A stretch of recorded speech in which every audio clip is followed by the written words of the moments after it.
I pledge allegiance to the flag of the United States of America and to the republic for which it stands, one nation, under God, indivisible, with liberty and justice for all. Good evening. Mr. Belair, would you like to introduce our guest this evening? Sure. Good evening, everyone. And it's almost Thanksgiving, so happy Thanksgiving. I'd like to start by welcoming and recognizing Lisa Berry, who's just sworn in as a new Board of Education member, as well as Greg Benoit. Welcome to both of you to our board. In the audience tonight, we have Pat Theodore representing our Administrators Association. I think I saw Martha Shoemaker in the back, President, and Linda Braley, Vice President. We also have Alan Walensky from the Board of Finance, RTM. Brendan McKirk, and is Rob Rule from the RTM, soon to be discovered as a soccer coach. Is there anyone else who's here? So the other group that's special, and it's not on the agenda, we just had a very special event occur in our community on Saturday, and that's why we invited these young ladies along with one of their coaches with soccer, Rob Rule. These young ladies, first state soccer championship in the 37-year history of soccer here in Waterford, in a nail-biter, thriller, 1-0 victory on a spring-like day in Middletown on Saturday. So congratulations on just a phenomenal feat, and I know we wanted to have the coach say a few words about this great group of girls. So Rob? Sure. Basically, on behalf of thank you so much to Jerry and the Board of Ed. I've been doing this, I've been in town for all my life. I got to play in the state championship game as a player here. I got to coach in one in 2002 and come up on the wrong side of it. But to go through what we went through Saturday, words can't describe how proud I am of these young ladies, how happy I am for them, just because the journey they took wasn't easy. They had to work hard. We lost 8 seniors. It's well publicized. We played without our 2 All-Staters for the entire second half. Most of the game, we didn't have our 2 All-Staters due to injury. And these kids battled. They fought for everything. I told them that they were the most resilient bunch I've ever met in my life, and that's a credit to the Board of Education in this town. It's a credit to the families in this town. It's a credit to the community and what we're all about here. Never give up, never quit, work hard for everything you get and earn it. And I'm proud to say that these young ladies earned it on Saturday. They had to go through 40 minutes and withstand a barrage and play their best soccer of their lives. They got fouled, they got kicked, they got punched. Right, Sally? They got yelled at. We were on the road, but the one thing that was special were the 750 Waterford people that were in the stands supporting us, and the 93 text messages that I got right after the game ended to say congratulations on your feat, and mostly it was all of you in this room. So I can't thank you enough on behalf of the program. I can't be any more proud of these young ladies. They're family to all of us, and to be here, I can't, thank you for the invite. We don't take it lightly. What we did was something special, and we wouldn't have been able to do it if this Board of Ed didn't believe in girls' sports. And the Jody Nazarcheks of the world didn't fight for these girls 25 years ago when they first started. So I have a good memory, and I know who was there for these young ladies, and anybody with a girl in town playing sports. Having that equal opportunity to do this, this is what gave us that opportunity. So on behalf of us, we want to thank the Board of Education and this town for being such great hosts for these young ladies. So could you join me in a standing ovation?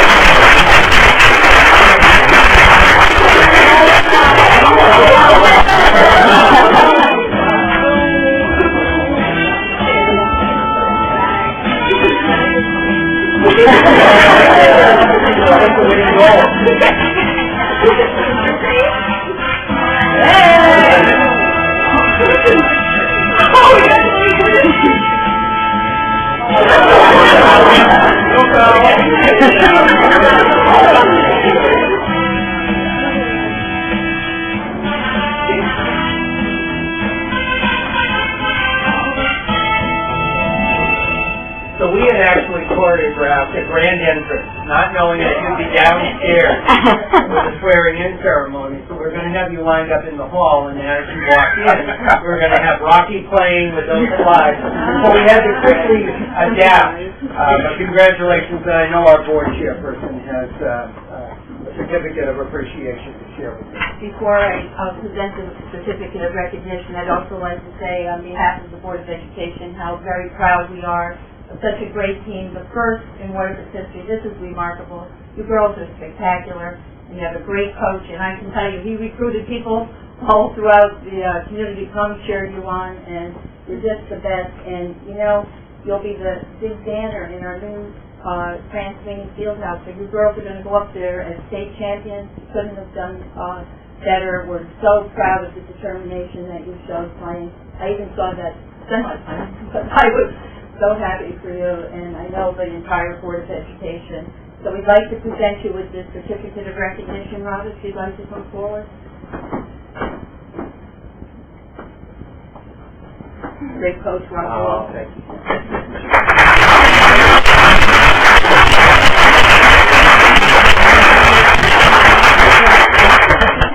Mentions all the girls on the soccer team, and it reads, Certificate of Recognition of your outstanding achievement, Class N State Girls Soccer Championship winners, presented to the Waterford High School Girls Soccer Team from the Board of Education and from our Superintendent of Schools. We couldn't be prouder. I can't tell you. There aren't words enough to express the really this tremendous accomplishment. Thank you all, and you'll remember this all of your lives. And I know there are some people in this room that are real soccer aficionados, and they're here to support you too. So congratulations again.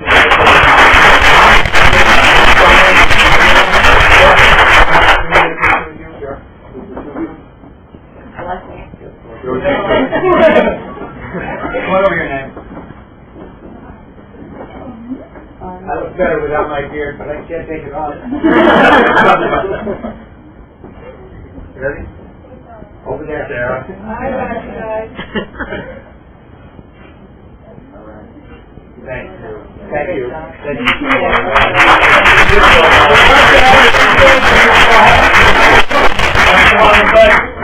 Thank you so much, everyone.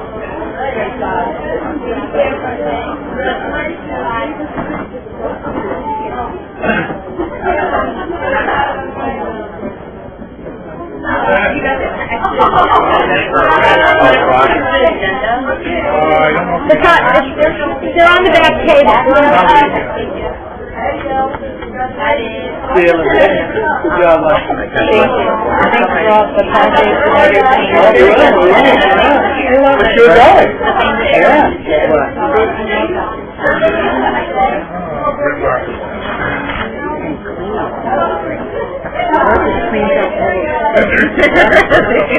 Big vacuum now. I know, every year at graduation.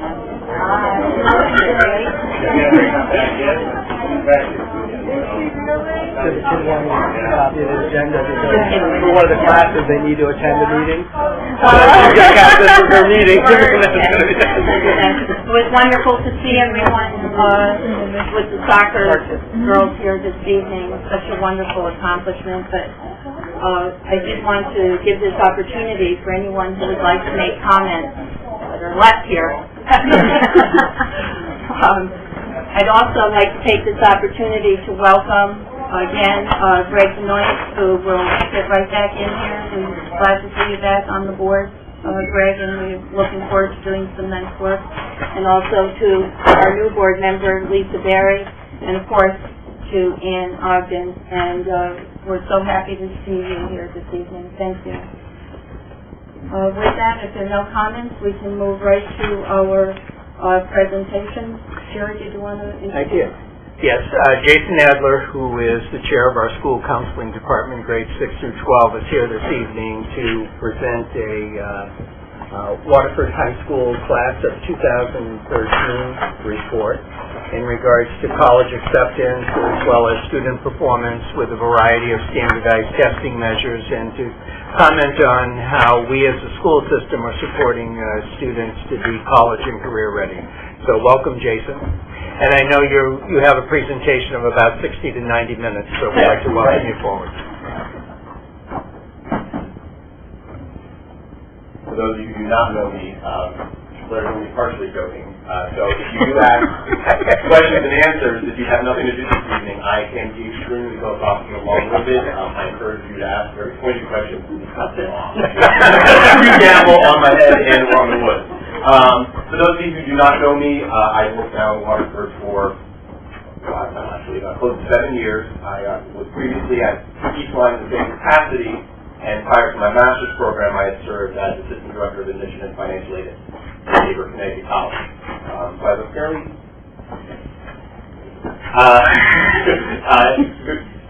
good background in terms of talking about specifically how the data I share today relates to those students who are college bound, but certainly I want to touch upon all of our students.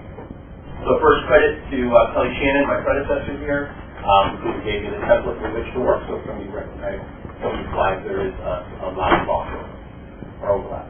So why have we created a summary report? It is to review the data gathered from the class of 2013. Each year we do this for you as the Board of Education, so you can see what difference, positive or negative, has been seen. Track significant data over time, not just from the previous class for several years prior. Academic achievement of cohort of students, how these kids done throughout their experience. Analyzing interpret trends of academic achievement, evaluate the individual college and career readiness. Use data to drive instruction plan for the future, and as an overall measure of success. Each of these, and let's see if I can do this correctly. There we go. I'm not really all that. I am new to these type of presentations. So in the top right-hand corner, I put the pages of the actual report, the bound report that it's referring to see if you can bounce back and forth, or if you want to go back to it later on. So I had to get closer now to read it. So in the class 2013, there were 235 graduates. Of those, 61%, and I want to make sure this is clear, self-reported that they were enrolling in four-year colleges. 21% self-reported that they were attending two-year colleges or career education. That would include such schools as New England Institute of Technology. And then 18% were going to military, actually quite small portion that was going into the military, employment or undecided. And specifically, you can look at the underlying ones. I'll only touch upon the last. That only 5 students went into the military. I mean, that's still a nice number, but the large majority of the 18% were undecided. And that's something certainly I think I want to look into as a department head this year, and we might as well conclude. So, the main every child's existence, the entrance exams for college. Most colleges still require them. There are, however, a larger and larger number every year that do not require SATs at all. Some students know this and thus don't feel as mandated that they take these tests. However, you can still see a large proportion, about the amount of students who say they're going to college, especially four-year colleges, are taking the SAT. So a large, 74% of the class of 2013 took it. 55% earned 1550 or higher. 1550, just so you guys know, is considered by the College Board to be college ready. So that's why that number was chosen. I don't think that only 55% of ours are considered college ready. However, the College Board might be the ones who publish the SAT. Okay, so our scores were above the state and national mean score in critical reading and writing. And as you can see, those of you who have a bound report, we are, this matters to, we were ranked 8 out of the 24 districts in our DERS for combined mean score, meaning all of them put together. All right. College entrance exam highlights for the subject tests. For those of you who didn't take them or took them under a different name when you were younger, these are equivalent to what we used to call achievement tests, or SAT 2. This is for really the top 10% of a class. Because it really is only required by the top elite schools in this country. Many schools require the SAT 1 and 2 of these subject tests. So you can see only 15, even though they're very talented class, took subject tests. 40 subjects were administrative graduates, so they weren't satisfied with just one. And you can see the scores underneath. They can sort of correlate with the SAT. So anything above a 600 is quite good. And you can see it's a select audience here. Most are far above the 600. So chemistry is a very tough test, but we did well on the AT. So that's a little bit low. Students who take the AT often don't take the SAT 2 because they know they're taking the AT. So there are other things to consider here. I think this is a low number. I would like to see more, but kids are balancing their very busy lives with a test that we're asking them to take and take one. So, the ACT is not a subject, actually, we talked about much here. It is offered, it is a comparable test to the SAT. It's mostly offered in the Midwest and South. Being prevalent, first of all, it's taken by more kids now, starting this year, than the SAT. So it is a popular exam. It looks more like our CAT. It has 4 sections. It has a reading and a writing, a math, and science, primarily biology. It's obviously not a large number of kids who took it last year. 17, that's much more than has been in prior years. They give benchmarks as of the SAT, and then 97% of students who took it demonstrate ratings in English, 79% in math, 82% in social science, and 72% in the science biology section. It's all anecdotal for the students who take this test. Of course, it has to be by now, but who took it said it was the test itself caused less anxiety. It was more familiar to them. It looked more like a test they were taking in school, and I personally believe, that it is a more subject-oriented test, and therefore probably measure our kids a little bit on the SAT, whose even format scares kids half to death. So one advantage of the ACT is that you only have to take yes, no subject test. If you apply to an elite school, they will accept the ACT by itself, so you can know you're trying to sell things. Unfortunately, the ACT won't allow us to give it at our school quite yet, because we only have a few, and Norwich, NFA, and East Lyme schools offer it, and they say our kids can take it there. So, the 2013 AP score highlights. The exams are scored on a scale of 1 to 5. 105 students took an AP test in 2013. That is down. We can talk about that a little bit later on. It dipped down by 80 to 28 students. 206 tests were actually administered to those 105 kids, and that's the lowest number since 2008. 38 students were recognized as AP scholars, depending on the score they received. So 3 and higher, 4 and higher, 5 and higher, each gives them an elite award. All but one high school AP subject mean score was significantly higher than the national mean score, and 9 out of 11 subject mean scores were above the state mean score. So we clearly do well both in terms of state as well as when we see this country. You got to, again, imagine it's a very select group of kids. So we have great ones. Dual enrollment highlights. For those of you who might be new to the high school curriculum, we have several ways beyond getting a high score in an AP test to get college credit. One is through the ECE, or the Early College Experience Program. That is something that offered in combination with an AP for a class. For instance, our AP biology class is also an ECE class. You can sign up, I think, maybe $70. You from the audience can correct me if they pay more. And actually, if they get to see you better in that class, they get you credit. It's as if they took it on campus. And then the 26 students earned through our 2-year cooperative program with Three Rivers, which is called the College and Career Pathways. That is for what Jody and I were talking a little bit beforehand, for students who may not be as engaged to take AP classes, but who are taking a lot of these things we consider family and consumer science, we still consider. The students who are going into child care and take our really wonderful human development program can get credit because they have to take a certain level of math, algebra 2, they have to take chemistry and or physics. Speech is also required, and then they also have to specialize within one of those fields, whether it be architecture or child development or business. And it really is a nice, I think, I don't care whether you're an AP student or not, you should do that too, because you can get quite a number of credits, basically start at Three Rivers as a second-year student. The 26 plus students took advantage of that. All right, so college and career ready, I know that's basically our mission, is to make sure whatever our children decide to do after high school, that they are ready. These are some definitions Kelly had put down last year, that they possess the knowledge and skills necessary for success in both arenas, college and career. To place into and succeed in an entry-level college general education course or career preparation program without any remediation. Possess the skills necessary to enter post-secondary and education in the modern workplace with 21st century skills, and then graduate high school, that's number 1, ready for college or career. And these are some of the ways that we can track whether or not we are in fact doing this. Showing a 3-year veteran at least 1 AP test, again that's a select group, meeting the ACT and the SAT benchmarks, entering post-secondary education with dual enrollment credit terms that they've already taken from the college classes while in high school, whether it be CCT or the ECE program. On-track attendance, this is their job. Can they show up on time, every day, be there and work hard? Credit accumulation. I know we're going to be talking in the next few months about whether that needs to be higher, but even as it stands right now, getting credit is similar to attendance. It shows you're there and you're working hard, and the grade fits in with that as well. Success in post-secondary ready coursework. So again, our advanced and honors level curriculum very often is considered college preparatory or college itself.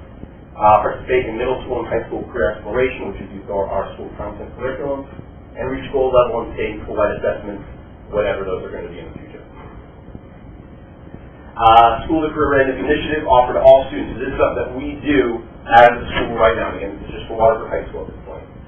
The Naviance Career Exploration is actually done both high school and middle school. That is our online software college and career program, which all students are on, and they begin in middle school, and we add to a portfolio when they arrive at high school. College and Career Pathways is a Three Rivers cooperative program I told you about. The Career and Technical Education classes, we have phenomenal electives in that area, and that sort of pairs with the CCP classes. Have they exposed themselves to that if they're interested in more hands-on careers?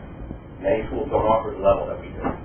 Senior internship class, for those of you who are unfamiliar, and it is again on pages 18 through 21, somewhere in there. We have a senior internship where usually between 50 and 100 kids each year are placed by Allison Woznicki, our wonderful internship teacher, into the community to work at such places as the L&M, local radio station, software engineering company, the police. A lot of the work is what they do is gopher. A lot of what they do is observation, but some of them get much more than that. And more importantly for me, I'd like everyone to do this, is they get exposure.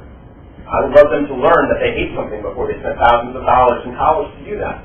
This is one way of doing it. Now, that's obviously not the goal. We find out that they love it and that they then have resume, they have recommendations from professionals within the industry, and it works out perfectly. So the alternative is just as meaningful in my mind. Learning through service requirements. Parents runs a wonderful program that continues our dedication to service within the community. Every student is required to have AD, and for some it is quite the challenge. But for most of our kids, it's something that they just have to learn to demarcate because they do so much more than that. And they're, not only is that helping them learn how to give to others, but hopefully through it, they're being exposed to different workplaces. That's the intent. They learn through service. They get something out of it, in addition to who they give it to. The ACSAB is something that I started utilizing when I arrived at the school. It's something I very much believe in. It's the Armed Services Vocational Aptitude Battery. It is what the military uses when they recruit students, but it is also, from World War II, the best career interest inventory, and also, well, not the most free, but it is free. And each year we probably test between 10 and 50 students. It's a great test. It gives them knowledge of their math and verbal skills, but also science and sort of the monkey wrench skills and how they would do in tech. It gives them ideas of what they might want to do for a career. And it doesn't just limit them to the math and verbal, which are extremely important, but that's what the SAT takes care of. This can help them learn how to study for the SAT, learn what they might be good at, and should they go into the military, it gives them a great setting, a comfortable setting in the school to do their best at it. And that's how they place in the military, at what level, etc. And the student success plan, I don't want to go through all of this, but basically the Student Success Plan, SSP, was instituted a couple of years ago by the state. Of course, they tell us to do it, but they don't tell us how to do it. So we're looking to, through primarily school counseling, but also through other areas that every student takes, health, civics, classes like that, what do we give them through all of our work together to help them get through in these three areas, academic, career, and social-emotional. It's pretty clear-cut. A lot of this goes to school counseling. But when they talk about health, to make sure that they remain healthy both in mind and body. In civics, how they learn to be members of society, from what they found with the remains of our fallen hero before, to learning how to vote and getting registered to vote. These are the things that help them realize what their place is in the world. And we are, my FLO, one of the things that I'm sure you are all familiar with at this point, is to develop the official committee this year to make sure that we know from what class what knowledge is coming from this year. So, going back a little bit to how will we assess the college career readiness of our graduates using the data, the points that I mentioned before. We're going to collect post-secondary data from the National Clearinghouse about post-secondary education of graduates. And thank you, whether you know it or not, through technology budget, that was just purchased for us. So thank you very much. and this will be a report that I imagine will be forthcoming next calendar year. It's a lot to go through. It tells us who is currently in school, what school they went to. Shocking that how many kids went to school but didn't go to the right school. But a lot plays into that. All right, cost plays into that. Did they have a family earlier than they expected? Did they marry someone who was a billionaire? I mean, there are a lot of things that play into it. It just gives us the enrollment rate and when a kid, if they received a diploma or a bachelor's, etc., or did they drop out? And did they transfer? It gives us all that knowledge, which is wonderful, but we need more than that. So one of the initiatives of school counseling will be through technology, through our emails, through Facebook and Twitter and the things you guys approve us to use. We're going to try and contact our alumni to find out. We know what the information we have back here, but we don't know the why. The why is so important, and so hopefully next year you will get the why and the numbers of what you'll need. Track the number of graduates who are in need of remedial classes in the first year of post-secondary education. I know that's been in the news lately. We do have some, I believe there was a report given last year that hopefully the people who are new will get as well. It shows that there are a number of kids who are needing remedial education, and that really needs to be looked at some point. It's not the majority by a long stretch, but it is still, one is too many. I mean, if we're saying that you can leave with a diploma, we need to recognize that that means something, and that's something we will be looking at as well.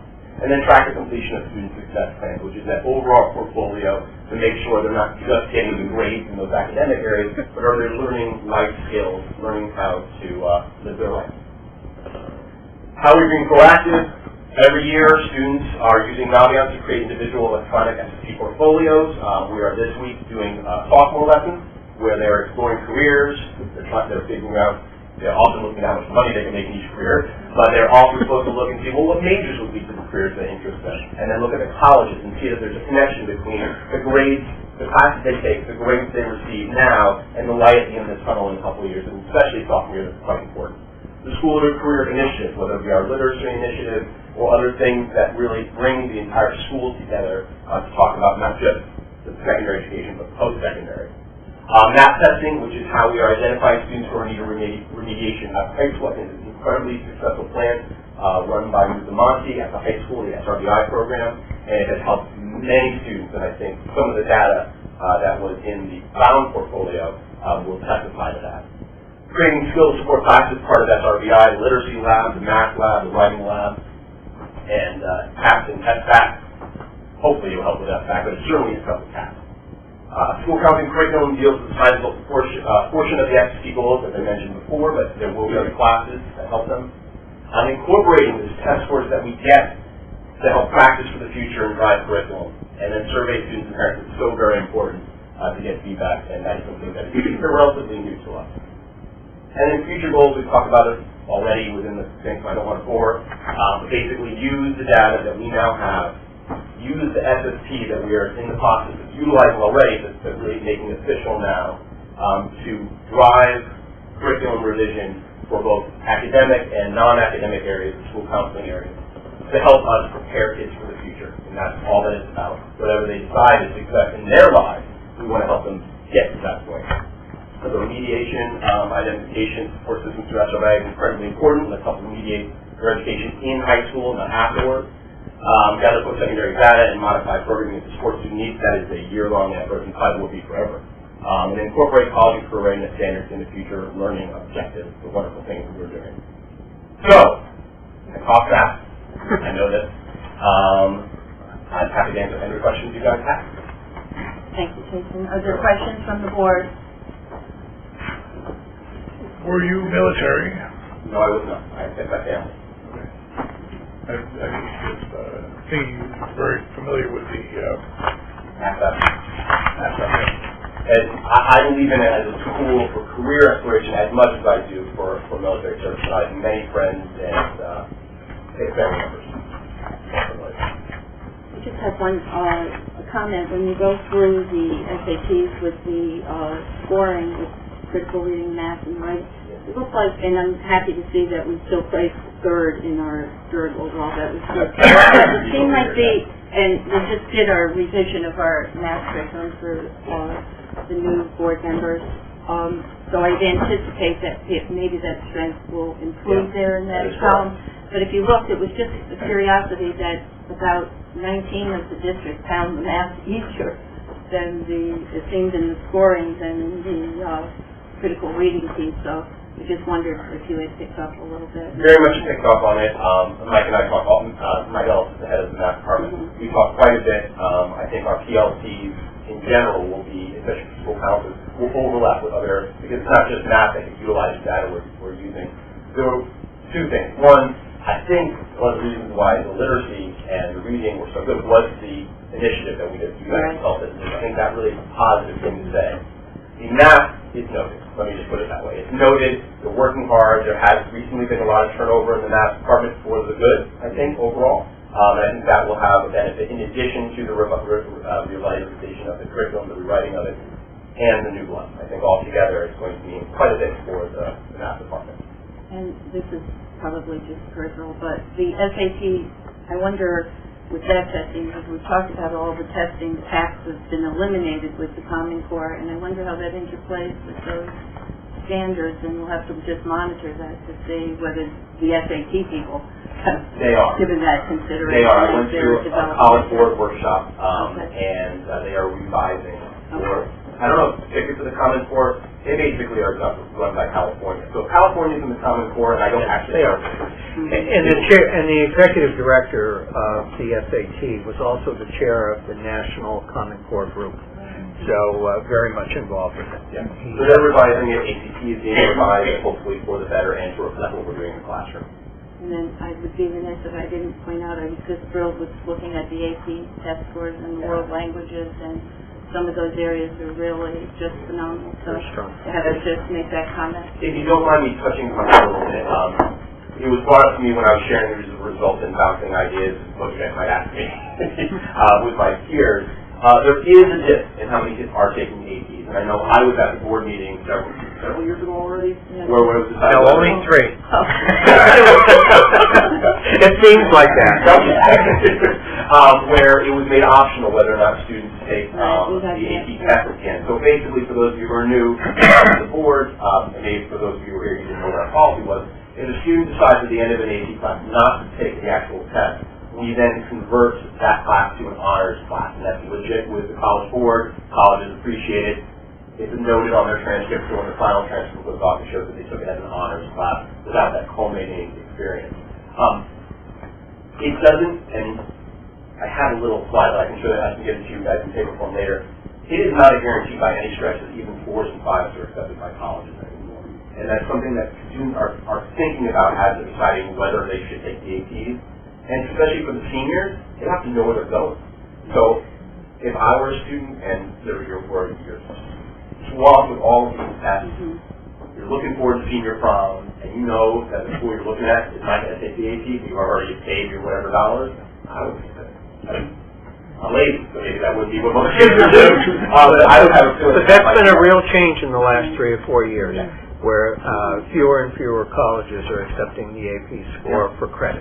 Yeah. So that's changed. And we're not talking about just the Ivies either. We're talking about small Ivies, public institutions. So schools in Connecticut, UConn will take 4s and above.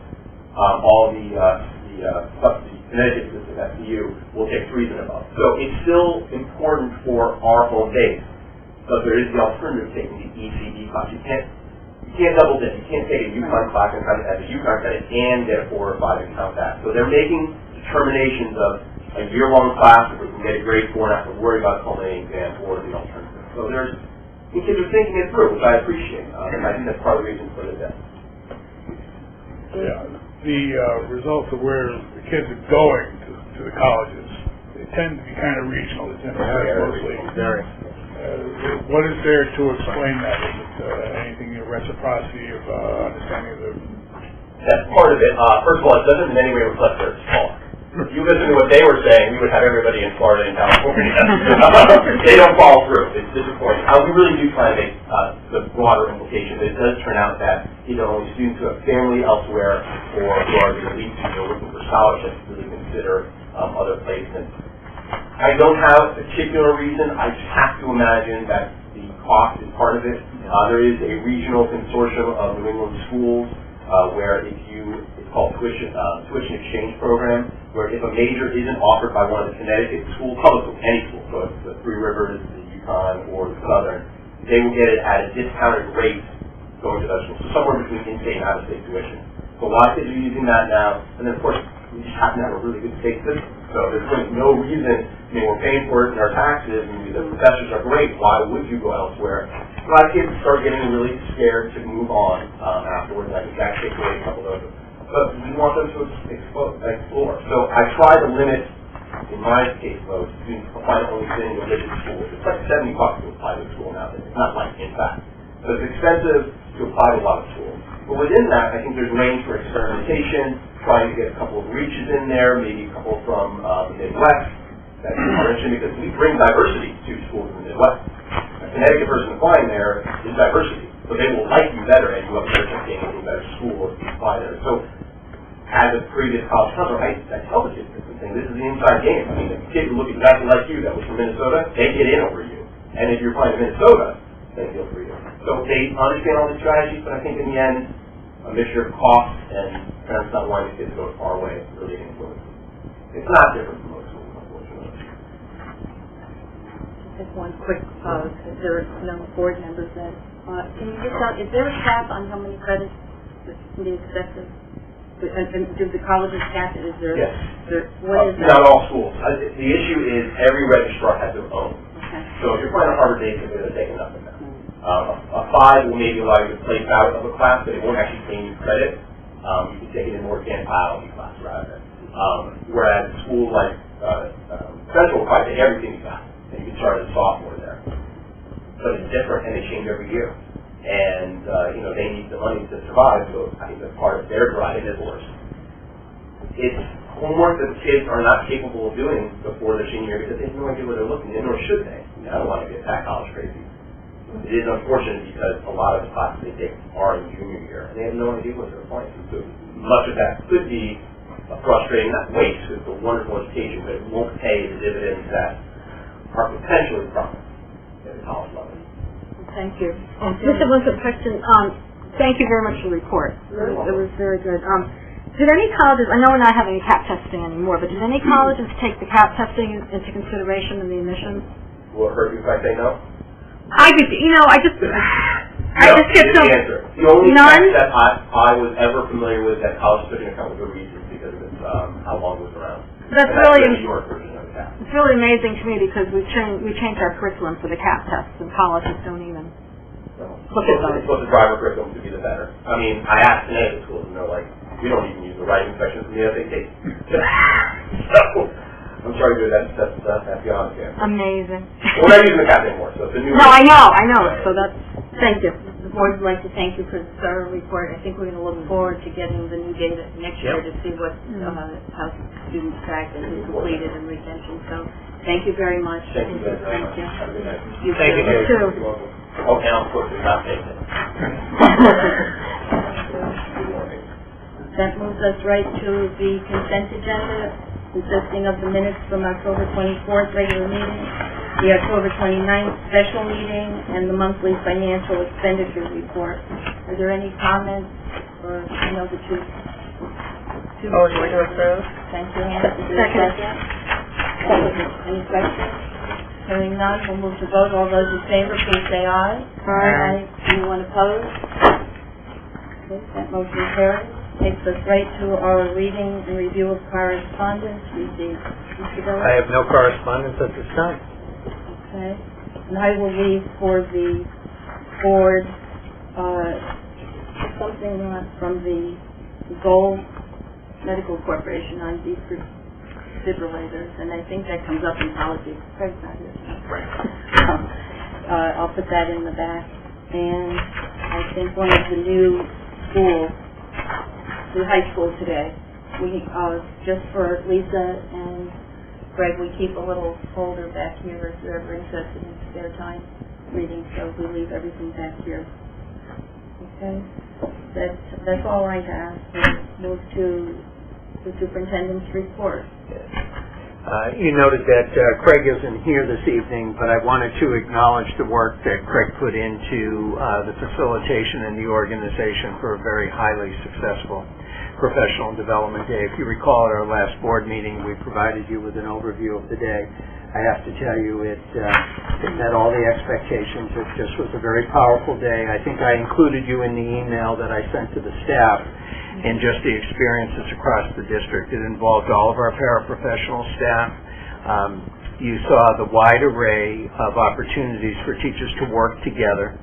Our staff provided the professional development and the training for one another. It was a very, very impactful day, and it was a 10+, and I just wanted to report back to you. It was a great day. We had so many of our staff work so hard to organize the presentations, and it went very, very well. The other thing that we wanted to do was bring to you this evening an update on special education, but I think with our van transportation, but I think before we do that, I'll take care of the other category so we can spend a little bit more time with that. I just wanted to let you know that Diane Houlihan continues to receive worldwide acclaim for her involvement in food service with students. One more time, she was written up in school nutrition, and she's had a great opportunity to participate in some wonderful professional development and professional opportunities, so I just wanted to acknowledge that. The other thing that I wanted to call to your attention, you noticed the display of student work all around the conference room. This is from our students at Clark Lane Middle School. You will see digital footprints, you will see P symbols, the muscular system on display, poetry, art, My Life posters, pottery, treasure maps, some geography work. Over here are some personal heart shields where you can learn about what's important to different students, but it's a nice display of grades 6 through 8 across all subject areas. So, Jim, please pass along to your staff and the students the great display of work. It really puts a comment on what this room stands for as a Board of Education. It's really all about our student learning and performance, so just wanted to call that to your attention. The other thing that I wanted to let you know is we also had a young lady at our high school win the state championship in one of the swimming events on Saturday, and we did invite her this evening, but I think she figured she'd be outnumbered and would rather come in December, and so what I'd like to do is recognize her at that time, and so that's another great achievement over at our high school. And I want to let you know that you can now download onto your smartphone the Waterford High School application. So we have our own app, and it will take you directly to the Waterford website, and you can just go to School Wires and download the application for free. So we're out there. And Waterford, Michigan has yet to do it, so you don't even have to put CT in. You can just go to Waterford and you can download. So that really helps. So what we wanted to do this evening was to give you an update as to where we are with the initiative that we undertook as a Board of Education a year ago, and really trying to contain costs related to transportation for our special education students. And if you recall, we had a great deal of conversation and discussion. We started first at the Finance Committee and talking this through, and then we brought it to the Board. And Bob Szapensky has put together an overview as to where we stand almost 6 months into the transportation business now as a school system, and so I'd like to have Bob give the Board an update as to where we stand. Thank you. This special ed transportation van service is idea with a joint venture between Kathy Malone's special ed office and the business office. And I must say I started July 1st, and when I came here, Jerry said there's 3 vans out in the parking lot. The budget's been reduced by $100,000 to save money. You have a sense of humor, don't you? I have learned a great deal about van transportation, and I want to acknowledge and thank Kathy's office. Her staff has been wonderful. Pam Commercia in my office, she's been outstanding working with Kathy's office to hire the drivers, get the schedules in place, work with the families and the students. And Barbara Brigham from STA, she's been a valuable resource for offering guidance and suggestions and so on and so forth. It has been a ton of work. With that said, why do we do this? It's well worth it. The target was to save $100,000, and that was put into the budget, and I'm pleased to say that we will do better than that. Jerry indicated that we are in the transportation business, and that means we have to comply with every requirement that a Curtin does or an STA does. It's not a simple matter of purchasing vehicles, hiring some drivers, and going out and picking up kids.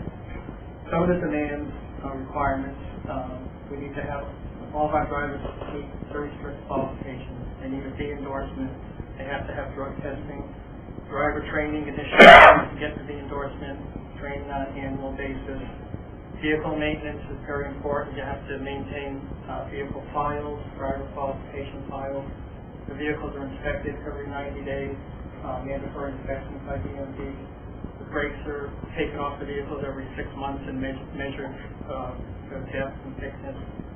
Random drug testing of drivers are subjected to, and so on. Vans are used to transport out-of-district students, students who attend the SHARP training program, Friendship School, Clark Middle Lane School, Dance Club, and students who have been expelled. Bob, if I could just jump in here on that particular point. So when Bob talks about that we're looking at saving additional dollars, we have pushed the envelope. We identified what we thought we could save.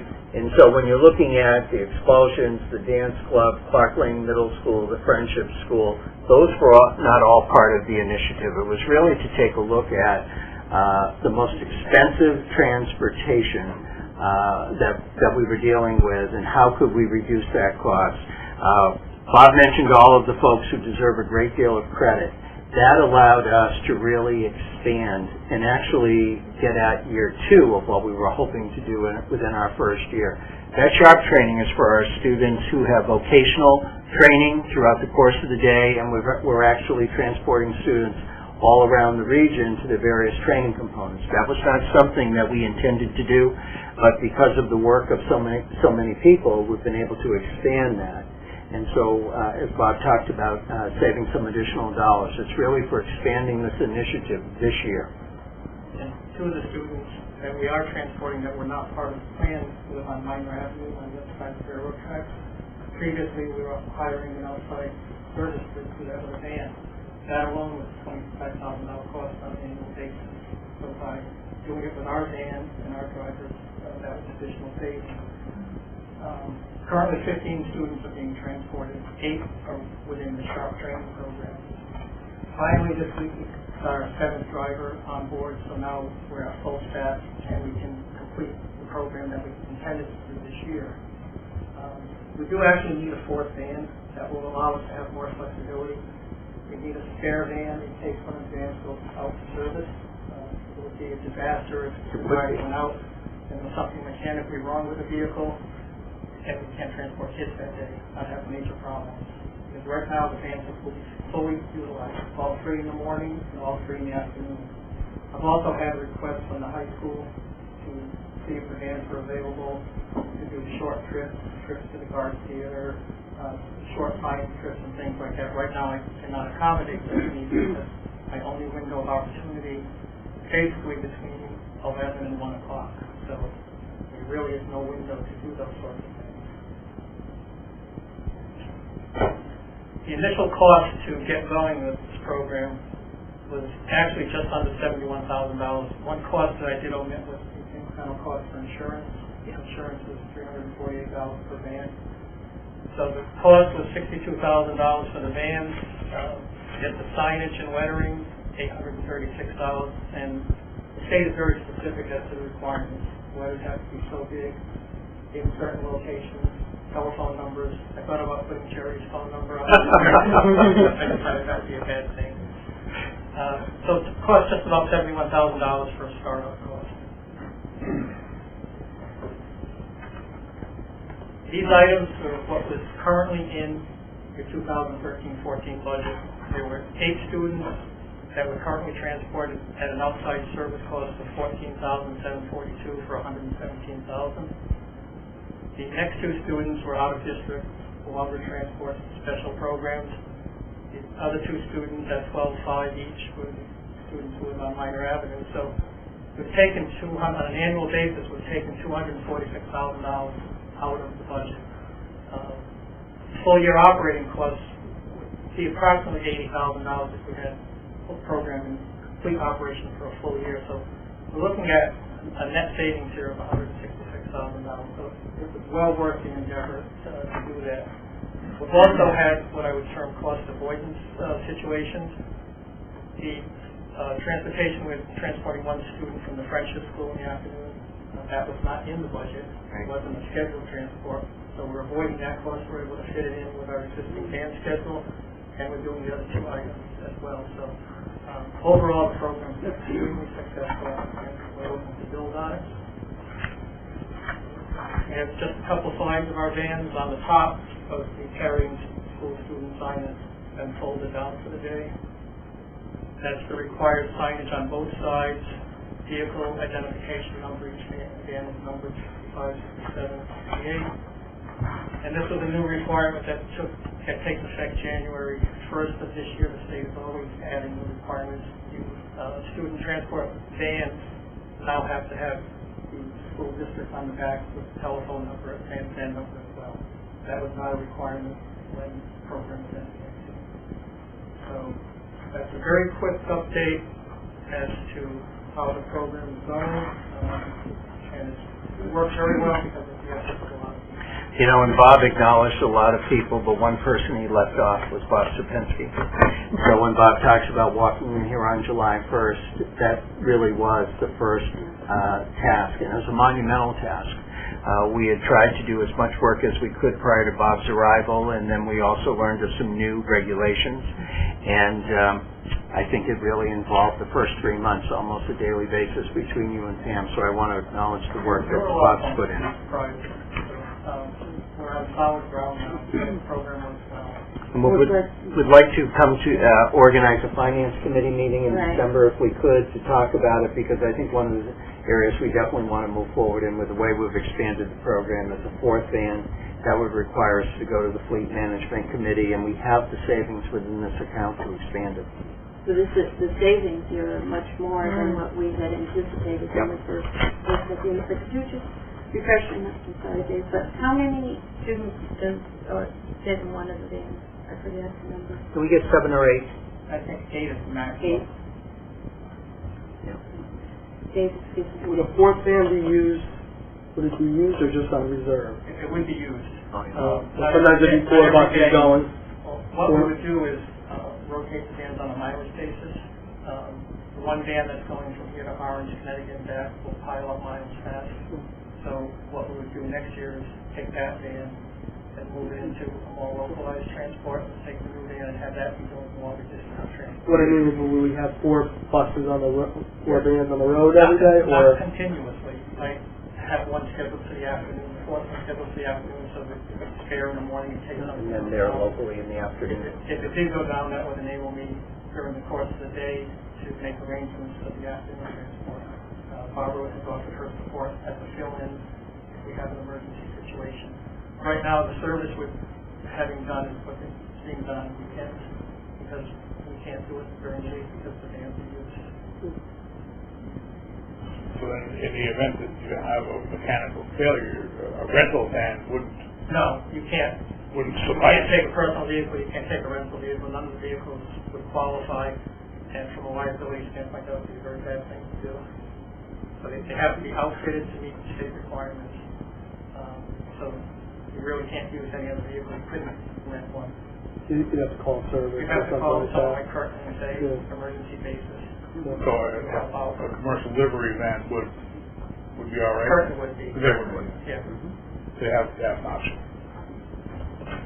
But we would be able to expand and have additional cost reduction. Thank you for bringing me the timely report. There's no one else? Thank you very much, And that's all I had this evening. Okay, that takes us right to our committee and other reports. Any reports? Jody? Well, our youth service bureau meeting is tomorrow, so I just want to remind everybody that they have families that will be adopted at the youth service bureau, so just give them a call if you wanted to adopt a family this year at Christmas. We had a school building committee meeting this evening, and here's the monthly status report for November. Oh, that's no, it's on the back. I won't take up your time reading it all. You could read it yourself when you have time. But the high school is coming along really nicely.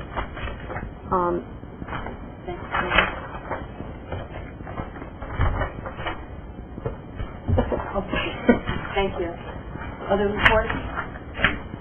Just very briefly, Lisa Berry and Sherry Cody, and we attended the CAPE conference, and of course our superintendent and Fred Towers and a number of people were there from the district, and this board received, Joyce, I put it in my bag in the magazine so I wouldn't wrinkle it too much, but the Board of Education received a leadership award from CAPE, so I'll present that, thank you to everyone, and I'll give Joyce a little plaque piece, and thank Joyce for getting us submitted in time. So that was Lisa and I attended the session on Common Core, which we're all still following and tracking. So it was a good conference, and I brought some extra materials that I picked up. I'll leave them back there if anyone wants them. Sherry, did you want to add anything? No.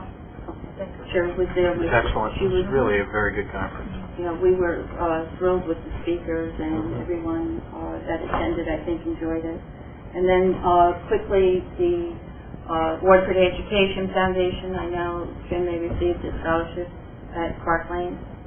They extended it to scholarships, right? And the 10th year celebration, I believe, is going to be September 19th at Langland. So you should mark your calendars in advance. I think you're going to be sending out cards. So we're very pleased and thank the Waterford Education Foundation. And I think that's it for my report. Takes us right to new business, which is the reading, and we don't have Craig here tonight, so help me. I'm right here. We have 7 policies, very ambitious. We went through at our first, we had a very extensive... a couple of different. October 21st, for the new members here, we did wait on the community relations policy for this evening to go over, but all 7 of these policies tonight are first reading, so you will have ample opportunity to comment tonight and again at the next board meeting. So just want to make that clear. We will be looking this year at 31 different policies.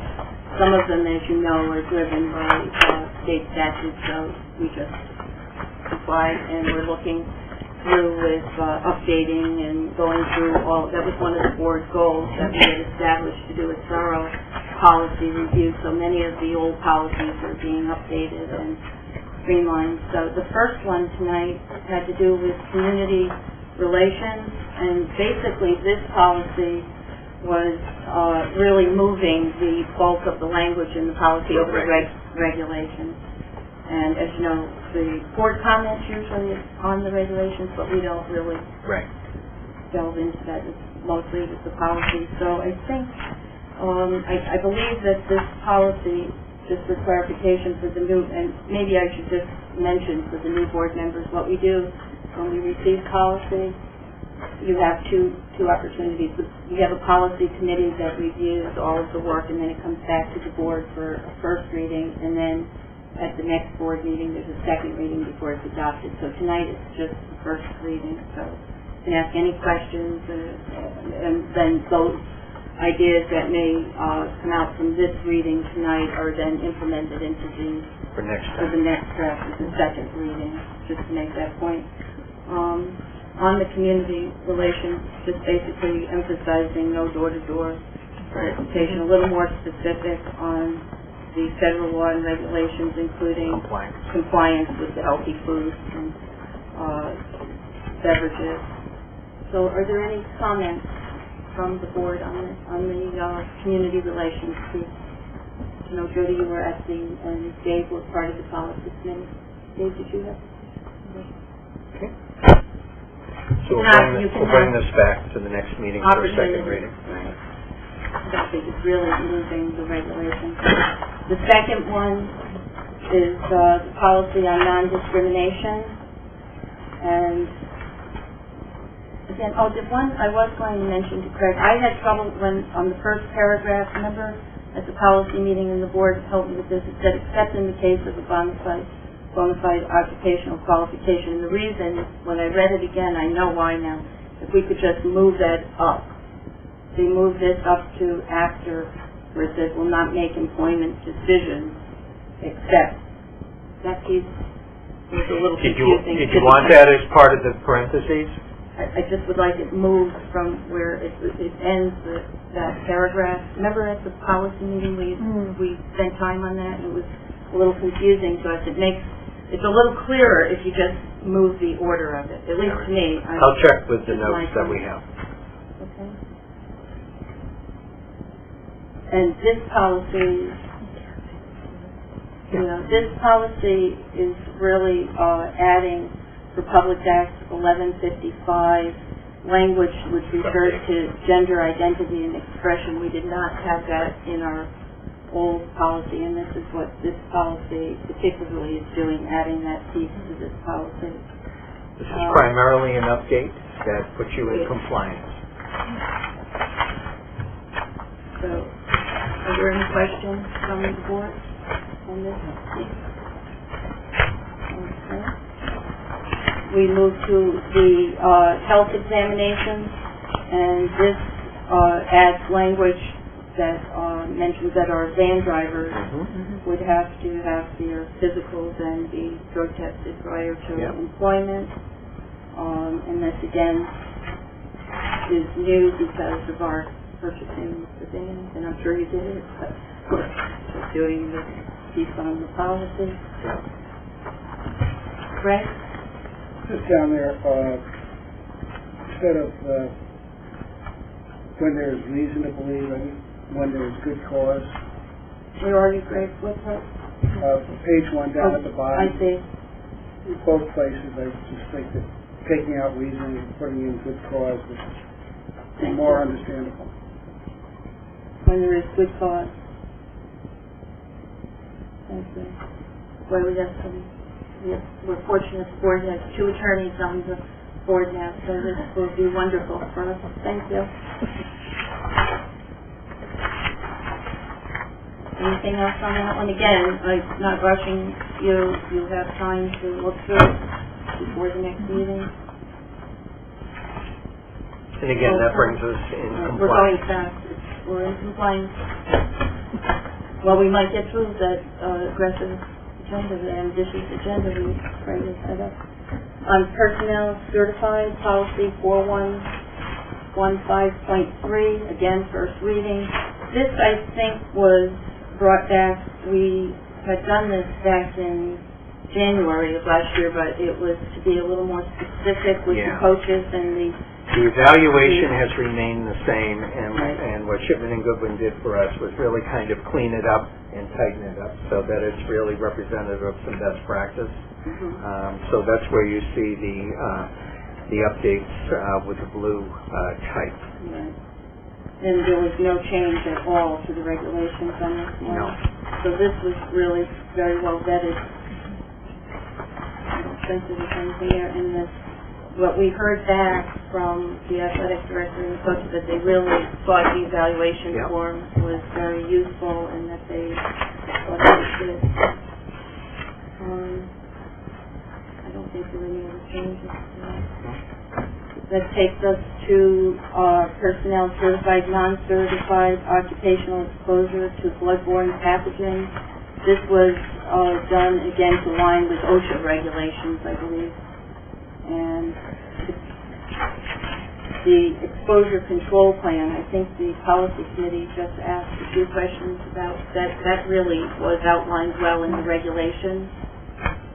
That is, the regulations are actually the control plan. They are. Right? And the faculty has access to that. They do. It's reviewed.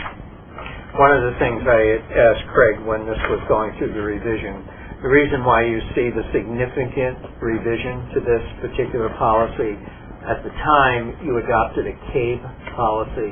This is now with Ann's review and bringing it up to date. And so that's why you see the multitude of changes here. The only one piece that we did point out that, and this is very minor, just the word employees rather than staff, because we said it included more than Okay. the staff. Joe? I just have a question that came up after we had discussed this, and East Lyme already had those 2 cases, or 4 cases of whooping cough. Right. Do we require, I know we require vaccinations for the children to come into our school system. Do we require booster shots for the faculty? And I think in 10th grade they require booster shots. But what about the faculty? No? Okay. Thank you. No, we did spend some time talking about vaccinations with the hepatitis B and the different. You can actually nearly get a medical degree when you read back here on all of these. It was all. Well, what's always very telling is when you're looking at the citations to help you with compliance. They're usually pretty lengthy. So that's okay. That takes us to our 6th one, which is non-discrimination. We moved this series from in the wrong section. It was in the wrong section, and we moved it to our student section. And the procedures were modified a bit and cleared up in alignment. But it's just And a new regulation. It's a new regulation, right? It includes the gender identity and expression that people put in. Are there any comments from the board?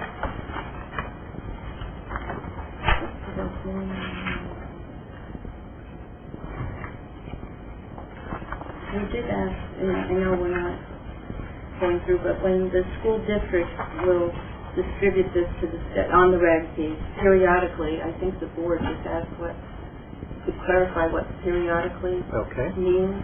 Reg periodically. And it's done. Yeah. And then the last one is on sex discrimination and sexual harassment. Again, this is for clarity and consistency and also to comply with the Office of Civil Rights. Yeah.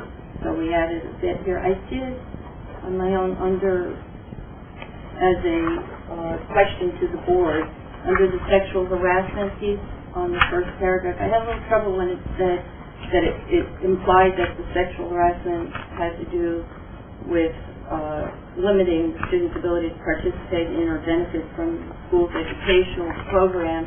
And I thought maybe an expansion and activities might work, because I was thinking outside of the educational piece, like if somebody was sexually harassed, I know it's minor, but if they were in the cafeteria or it was some other activity that was not perhaps part of the educational program, but you could still have the harassment take place. So kind of, in my opinion, just like the attorney, in my opinion, it was just a little more encompassing if you added activities with it.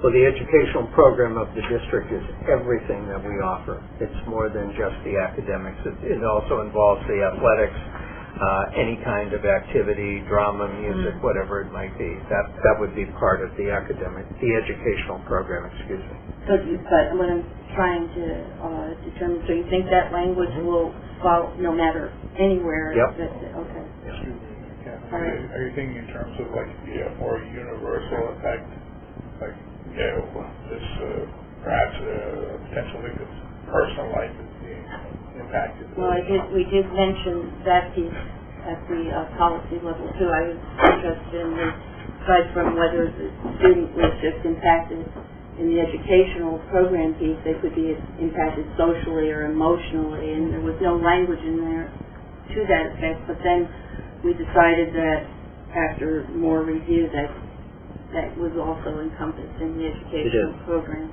So as long as the board's okay with that language, we can just take a look at it for the next meeting. And again, these regulations also are distributed to all of our students. And we just would like to know when. Maybe somebody could tell us when are they distributed. Are there parts of this in the handbook? It's part of the handbook electronically, and it's posted.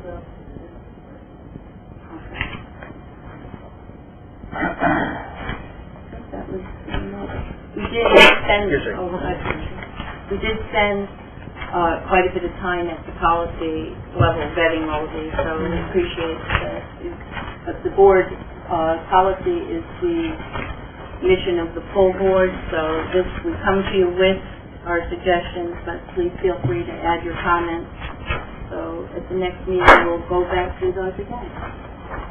Okay? Thank you, Jerry, for that assistance. I'll relay those notes. And we want to recognize Mr. Towers, too, for keeping us on track. We did an awful lot of policy work last year. That was a marathon meeting, by the way. And this last meeting on the 24th, we accomplished quite a bit. Okay, I think that takes us right to looking at our calendar for next year, 2014, and you have it in your packet, Mr. Dillard, if you want to make a comment. Well, one of the obligations we have is to file these meetings with the town clerk, so that's why we have it on the agenda tonight. We need to do it prior to the new year, and background I placed in your packet. So we highlighted where any meeting deviated from the fourth Thursday format, and so you can see here where that's highlighted. May I just add, I know these are regular meetings, we don't include, because what were the two, I know I should know them, the two special meetings for the workshop? Those are in January, and those would be earlier on Thursday nights, and then we placed a third Thursday was in case of inclement weather, in case one of those got snowed out. Okay, that's all right. I don't. Because when I was going through this, it might, and I know this is for our regular meetings, just a suggestion, it might help if we knew in advance what those special meetings would put on another. Right. Send it out in an email. Maybe. Yeah, just because it gets a little confusing. 9 and 16. Okay. I just needed to do a little math. 9 and 16. Thank you, Jerry. It's really each Thursday during January, and then we wouldn't meet on the 23rd unless there was a weather cancellation or we needed to go further with the budget, but it'd be the 9th and the 16th. Thank you very much. Yes. And I know the board's done, you always do a nice job looking at all the holidays. Yeah. I didn't take my calendar, so this is, works around all the Jewish holidays. Rick already made a motion to approve. He did? Yeah. I didn't hear anything. Thank you, Ann. And I'll second it. All right, wait a moment. Craig, would you like to make it a little louder? I move approval. Thank you. Second. Second by Ann. Is there any discussion?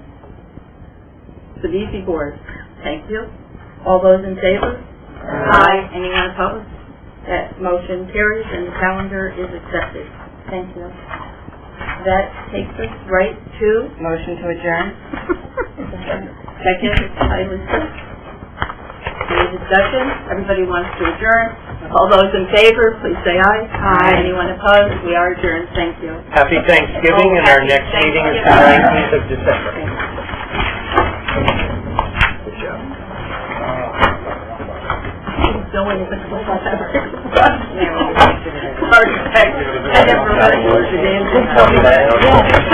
I was too involved. Thank you. Thank you very much.